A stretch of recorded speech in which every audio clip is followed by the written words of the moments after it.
Bueno, bienvenidos a todos a esta quinta clase sobre control de constitucionalidad, que es lo que vamos a ver en la primera parte, y en la segunda vamos a hablar del tema de la interpretación constitucional. Recuerden que la clase pasada hablamos sobre supremacía constitucional y el control de convencionalidad. Explicamos el alcance de ambos conceptos y el impacto que han tenido, sobre todo el control de convencionalidad en los últimos años en la jurisprudencia de la Corte. Entonces, en esta clase lo que vamos a hablar es un tema muy trascendente, un tema que ha ocupado o se le ha dedicado mucho tiempo a discutir, que es la cuestión acerca de la legitimidad del control de constitucionalidad. Pero primero, antes de entrar a ese debate, hay que un poco identificar qué es el control de constitucionalidad. Si dijimos, por así decirlo, que la supremacía constitucional era la piedra angular a partir de la cual se estructura el derecho constitucional, es decir, la idea de que la Constitución es una norma que le confiere validez a todo el resto del ordenamiento y por ello todo el resto del ordenamiento tiene que adecuarse a los principios y reglas que fije la Constitución, y que por otro lado también fijaba un orden de prelación entre las fuentes del derecho. El control de constitucionalidad no es otra cosa que el mecanismo establecido para defender justamente la supremacía constitucional. Dado que disponemos de una constitución que es rígida o en principio rígida, con algunos ribetes flexibles, tiene que existir algún tipo de mecanismo para poder permitir identificar cuando una norma que debería adecuarse a la Constitución la viola, es decir, la incumple, y que por lo tanto afecta a la Constitución y por lo tanto en algún sentido debe ser declarada inválida o anulada o dejada sin efecto. Entonces, el control de constitucionalidad es el mecanismo dirigido a determinar esa circunstancia, la transgresión de una norma de inferior jerarquía a una de superior jerarquía, en este caso la Constitución. Eso es conceptualmente lo que es. Ahora, el segundo punto es, bueno, ¿de dónde surge y quién ejerce el control de constitucionalidad? Como saben, dado que lo han visto, el control de constitucionalidad hoy está en nuestro país y en otros, en la mayoría de los países está en manos de los jueces. En muchos países el control de constitucionalidad es de carácter concentrado, es decir, hay un único tribunal o una única corte encargada de ejercer este control. Y en otros países como el nuestro o Estados Unidos, el control de constitucionalidad es difuso. Esto quiere decir que todos los jueces, en el marco de su competencia, tienen la facultad de declarar la inconstitucionalidad de una norma. Por supuesto, a medida que uno va subiendo en la escala jerárquica de los tribunales, el peso de la decisión va adquiriendo otra dimensión, y por eso generalmente se está hablando de la decisión que ha tomado o no la Corte en una determinada materia. No porque la Corte sea la única autorizada para declarar la inconstitucionalidad de una norma, sino porque la Corte es el tribunal de máxima jerarquía dentro de la organización del Poder Judicial Federal. Entonces, la decisión que tome la Corte en materia constitucional tiene un impacto muy grande sobre el resto de los tribunales. Entonces, la primera cuestión es, bueno, ¿y dónde surge la competencia de los jueces para poder ejercer este control? Bueno, hoy esto surge expresamente del artículo 43 de la Constitución. Esto es el artículo que regula la garantía, la acción de amparo, en la cual se ha expresamente incluido la facultad de los jueces de declarar inconstitucional una norma ante una acción de amparo que tengan que resolver. Pero hasta la Constitución, hasta la reforma constitucional del 94, eso no estaba resuelto, por así decirlo. No había ninguna norma constitucional que determinara quién era el tribunal o el órgano, mejor dicho, competente para ejercer ese control. Entonces la pregunta que uno se hace, bueno, ¿y de dónde o cómo se construyó esto? Y esto tiene dos fuentes, dos orígenes importantes. Por un lado, el Poder Legislativo, a través de las leyes 27 y 48, que fueron las que reglamentaron el funcionamiento de la justicia federal, dejó traslucir que era el Poder Judicial aquel que era competente para ejercer el control de constitucionalidad, básicamente en la forma en que ordenó el esquema normativo y las directivas que le instruyó a los jueces. Y la segunda, que es la fuente por ahí más importante, es la propia decisión de la Corte en dos casos muy conocidos, que uno es el caso Sojo y el otro es el caso Municipalidad de la Ciudad Conerlo Tondo. Son dos casos a través de la cual la Corte llega a la conclusión de que es el Poder Judicial el órgano competente para ejercer el control de constitucionalidad. Entonces, lo que uno evalúa, bueno, cuál fue ese razonamiento, y básicamente la Corte lo que hizo fue tomar los argumentos que se escribieron en un famoso precedente de la Corte estadounidense que se llama Marbury versus Madison, que es un caso aproximadamente a principios del siglo XIX, desde 1803, en el cual se plantea un conflicto entre un juez que había sido designado para un cargo en la ciudad de Washington, que es el Distrito de Columbia. Había sido aprobado el mecanismo de designación de los jueces, es similar al que tenemos nosotros para la Corte, es decir, el presidente lo propuso, el Senado lo aprobó, es decir, que ya formalmente estaba aceptado. Después cambió justo en el intermedio, cambian los presidentes y el nuevo presidente le ordenó a su secretario no dar lo que se llama la habilitación, la credencial habilitante. Entonces, este juez promovió una acción requiriendo de que se le ordenara al presidente ponerlo en funciones. Y además la promovió directamente ante la Corte de Estados Unidos a raíz de una ley especial que se llama, o una acción especial que se llama Right of Mandamus. Entonces, la Corte tiene que decidir si efectivamente esta persona tenía derecho a ser puesta en funciones. Y la Corte en ese fallo hace un razonamiento medio extraño en el cual se hace tres preguntas, tres preguntas, en realidad uno puede decir cuatro, pero vamos a decir que son tres, que la primera es si Marbury, que era el juez que había sido perjudicado, tenía derecho a ser designado como juez, y la respuesta es que sí. La segunda es si había una acción dirigida a garantizar este derecho, que es en este caso la orden, el Right of Mandamus, sostiene que sí. Y la tercera pregunta que se hace es si la Corte es competente para resolver esta cuestión. Digamos, el esquema de razonamiento es extraño porque normalmente un tribunal, antes de resolver la primera pregunta que se hace, es si es competente para resolver una cuestión, y después resuelve. Eso nos está mostrando que, como parte de este razonamiento extraño, entre comillas, está vinculado al conflicto político subyacente a este caso, que lo dejamos por otro momento, pero es un conflicto que incluso incluía a quienes estaban resolviendo. Es decir, los propios miembros de la Corte tenían un problema que no plantean el caso, pero que también los está afectando, y responde un poco a esta lógica. Pero entonces es cuando se pregunta por la competencia que la Corte avanza en decidir si por primera vez una norma federal podía ser declarada inconstitucional. Y lo que llega a la conclusión es que la norma es inconstitucional. ¿Y cómo es que llega a la conclusión que es inconstitucional? Porque dice lo siguiente.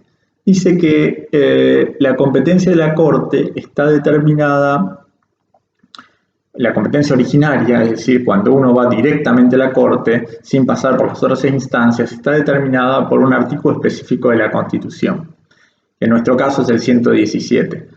No recuerdo cuál es la Constitución de Estados Unidos, pero es muy parecido. Hay determinadas causas, los vamos a ver cuando veamos Poder Judicial, que la Corte actúa como instancia única, es decir, resuelve por completo el caso. Un ejemplo típico es el conflicto entre dos provincias. Como no puede haber un tribunal de superior jerarquía para resolver esta controversia, se tiende a acudir a la Corte como órgano imparcial de resolución. Entonces, la pregunta que se hace a la Corte es si el Poder Legislativo podía ampliar la competencia originaria determinada por la Constitución. Es decir, si una ley ordinaria del Congreso podía modificar una ley superior, que es la Constitución, y la respuesta es que no.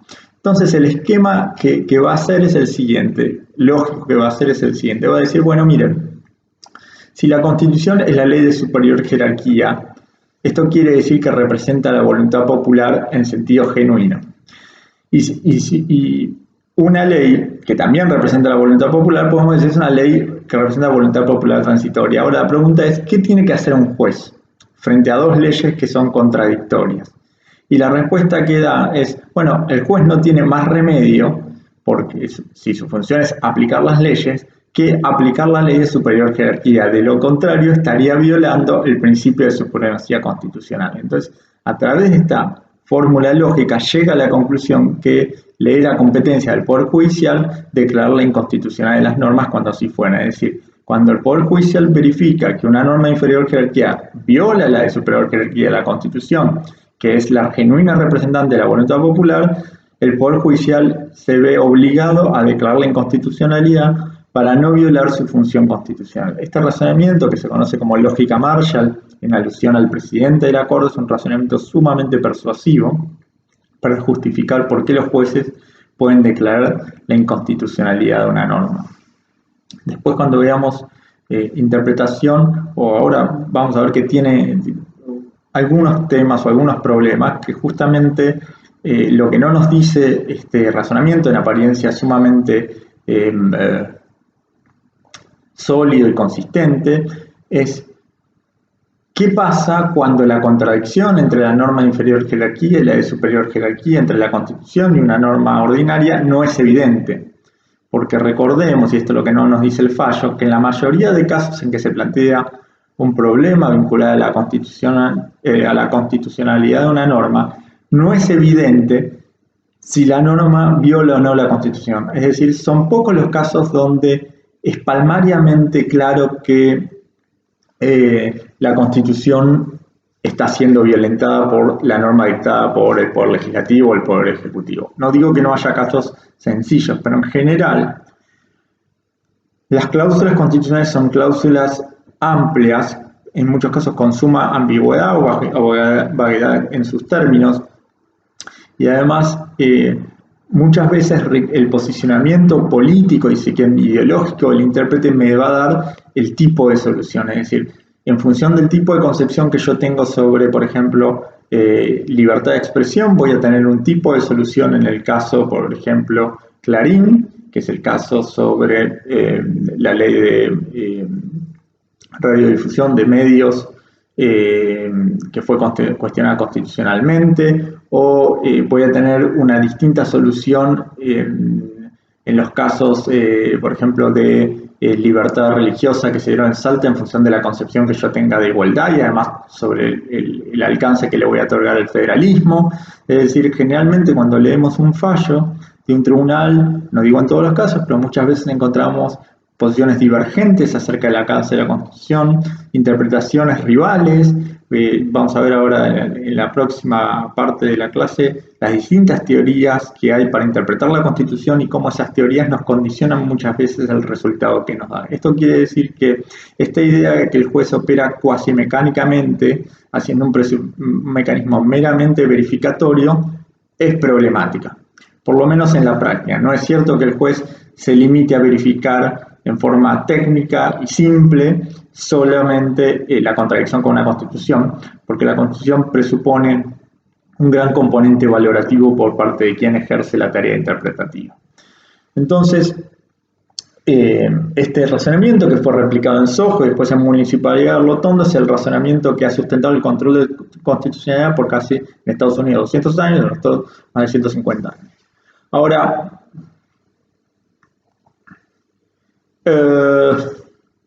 la pregunta que surge es entonces cómo justificar el control de constitucionalidad si la lógica que exhibe el caso Marbury versus Madison no es tan sólida como aparenta. Bueno, y es en este debate en que se han desarrollado un sinnúmero de teorías, están algunas de ellas mencionadas en el artículo que les di para leer, me detengo en algunas. Una muy conocida es la teoría dualista, que es una teoría que suele utilizar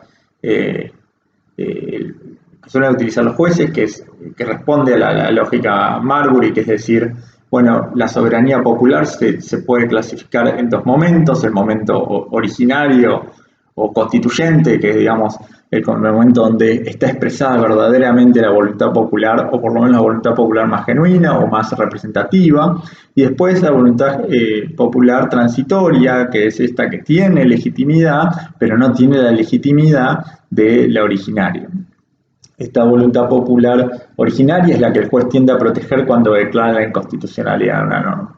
Entonces, de esta forma tratan de mostrar de que cuando el juez declara inconstitucionalidad de una norma, está protegiendo, por así decirlo, la voluntad popular genuina. Este razonamiento sigue teniendo el problema de que no nos dice nada acerca de la cuestión interpretativa.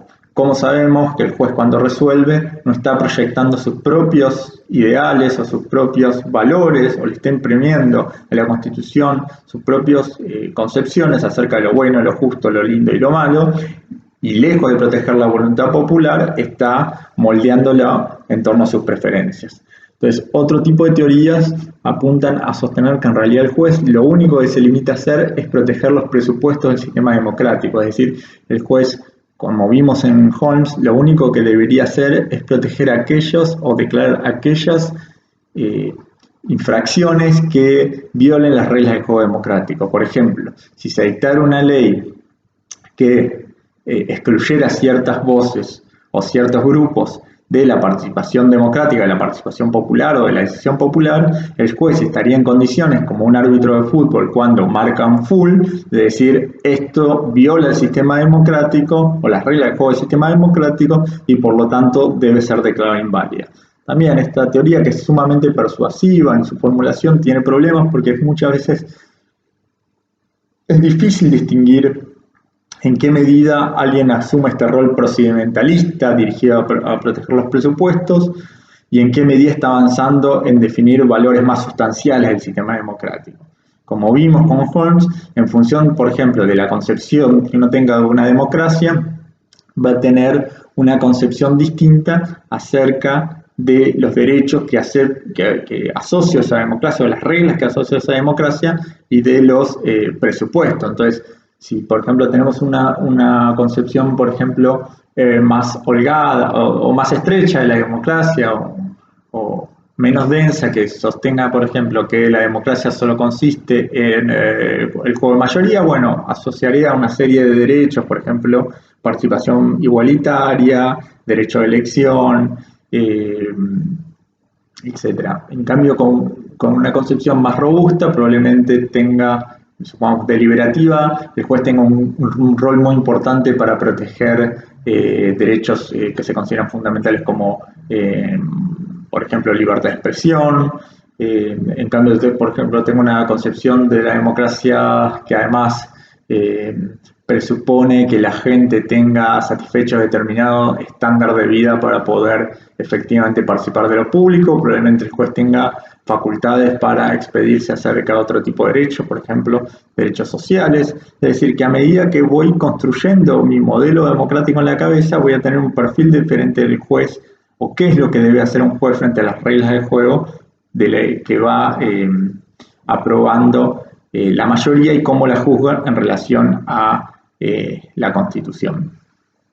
Entonces, todas estas teorías en algún punto tratan de reivindicar y defender la figura del juez y el ejercicio del control de constitucionalidad, tratando de alinear este ejercicio con la voluntad popular, es decir, que no parezca que se tiende a violar las reglas de juego democráticas a través de este ejercicio, que es ejercido, aunque suene redundante, por quien, por así decirlo, no es el máximo representante de la voluntad popular. Tengan presente que los jueces son quienes tienen en algún punto menores credenciales democráticas frente a otro tipo de funcionarios. ¿Por qué? Porque tienen mandatos vitalicios o casi vitalicios, no son elegidos directamente en forma directa, rinden cuentas también en forma indirecta frente al pueblo, es decir, que les da todas esas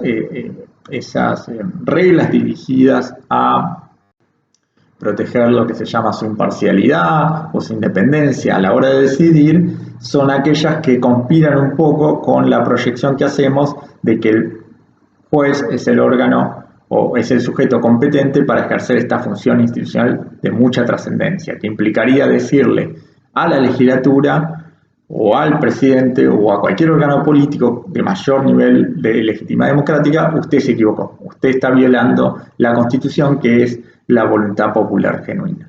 Y ahora en un próximo video hago algunas consideraciones más acerca del control de constitucionalidad.